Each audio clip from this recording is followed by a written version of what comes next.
ಆತ್ಮೀಯ ವೀಕ್ಷಕರಿಗೆ ಇಂದಿನ ನ್ಯೂಸ್ ಟೈಮಿಗೆ ಪ್ರೀತಿಯ ಸ್ವಾಗತ. ನಾನು ರಾಜೇಶ್ ಶಾನ್ಭೋಗ್ ಬಾರ್ಕೂರ್.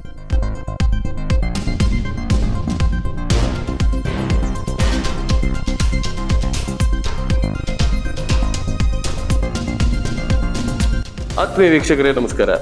ನಾವಿಂದು ನಿಮ್ಮ ಮುಂದೆ ಪ್ರಸ್ತುತಪಡಿಸುವಂತಹ ವಿಡಿಯೋ ಧನಲಕ್ಷ್ಮಿ ಪೂಜೆಯ ವಿಡಿಯೋ. ದೀಪಾವಳಿ ಹಬ್ಬದ ಪ್ರಯುಕ್ತ ಧನಲಕ್ಷ್ಮಿ ಪೂಜೆಯನ್ನ ಮಾಡ್ತಾ ಇದ್ದಾರೆ ನಮ್ಮ ಊರಿನ ಹೆಮ್ಮೆಯ ಸಂಸ್ಥೆ ಶ್ರೀ ದುರ್ಗಾ ಟ್ರೇಡರ್ಸ್ ಬಾರ್ಕೂರ್.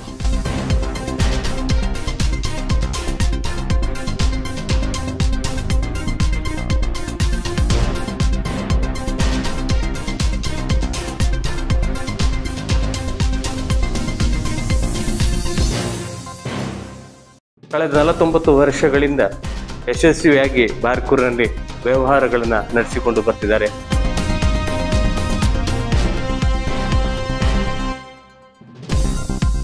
ಶ್ರೀ ದುರ್ಗಾ ಟ್ರೇಡರ್ಸ್ ಬಾರ್ಕೂರ್ನವರು, ಅದರ ಮಾಲಕರು ಮೋಹನ್ ದಾಸ್ ಕಾಮತ್ ಸರ್ ಅವರು, ಅದೇ ರೀತಿ ಅವರ ಪುತ್ರ ಅಶ್ವಿನ್ ಕಾಮತ್ ಅವರು.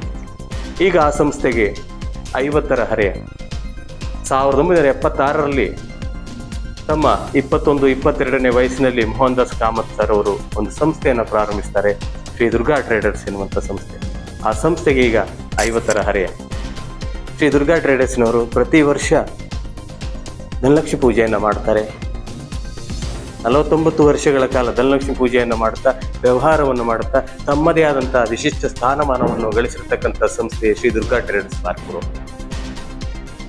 ಇಂದು ಧನಲಕ್ಷ್ಮಿ ಪೂಜೆ 50ನೇ ವರ್ಷದ ಸಂಭ್ರಮದಲ್ಲಿ ಈ ಧನಲಕ್ಷ್ಮಿ ಪೂಜೆ ಬಹಳ ವಿಶಿಷ್ಟವಾಗಿ ನಡೆಸಿಕೊಂಡು ಬರ್ತಾ ಇದ್ದಾರೆ. ಪ್ರತಿ ವರ್ಷ ಧನಲಕ್ಷ್ಮಿ ಪೂಜೆಯನ್ನು ನಡೆಸಿ ಹಲವಾರು ಜನರಿಗೆ ಪ್ರೀತಿಯ ಆಹ್ವಾನವನ್ನು ನೀಡಿ ಎಲ್ಲರನ್ನೂ ಉತ್ತಮ ರೀತಿಯಲ್ಲಿ ಸತ್ಕರಿಸಿ ದೇವರ ಪ್ರಸಾದವನ್ನು ಪ್ರತಿಯೊಬ್ಬರಿಗೂ ನೀಡ್ತಾ ಇದ್ದಾರೆ. ದೀಪಾವಳಿ ಹಬ್ಬದಲ್ಲಿ ಧನಲಕ್ಷ್ಮಿ ಪೂಜೆಯನ್ನು ಆಚರಿಸಿರ್ತಕ್ಕಂಥ ನಮ್ಮ ಊರಿನ ಹೆಮ್ಮೆಯ ಸಂಸ್ಥೆ ಶ್ರೀ ದುರ್ಗಾ ಟ್ರೇಡರ್ಸ್ ಬಾರ್ಕೂರ್ ಅವರಿಗೆ ಶುಭವಾಗಲಿ. ಇನ್ನು ಮುಂದೆ ಕೂಡ ತಮ್ಮಿಂದ ಹಲವಾರು ಸೇವೆಗಳು ಜರಗಲಿ. ಅದೇ ರೀತಿ ಮೋಹನ್ ದಾಸ್ ಕಾಮತ್ ಅವರು ಬಹಳಷ್ಟು ಸಾಂಸ್ಕೃತಿಕ ಕಾರ್ಯಕ್ರಮಗಳಲ್ಲಿ ಕೂಡ ತಮ್ಮನ್ನು ತಾವು ತೊಡಗಿಸಿಕೊಂಡವರು, ಬಹಳಷ್ಟು ಕಾರ್ಯಕ್ರಮಗಳನ್ನು ನಮ್ಮ ಬಾರ್ಕೂರ್ಗೆ ನೀಡಿದವರು. ಅವರಿಗೆ ದೇವರು ಒಳ್ಳೆಯ ಆರೋಗ್ಯವನ್ನು ನೀಡಲಿ ಎನ್ನುವಂಥ ಶುಭ ಹಾರೈಕೆಗಳು ನಮ್ಮ ನ್ಯೂಸ್ ಟೈಮಿನ ಪರವಾಗಿ.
ಇದಾಗಿತ್ತು ಇಂದಿನ ನ್ಯೂಸ್ ಟೈಮ್. ನಾಳಿನ ನ್ಯೂಸ್ ಟೈಮ್ನೊಂದಿಗೆ ಮತ್ತೆ ನಿಮ್ಮ ಭೇಟಿ ಆಗ್ತೇವೆ. ನೋಡ್ತಾ ಇರಿ ನ್ಯೂಸ್ ಟೈಮ್. ಧನ್ಯವಾದಗಳು.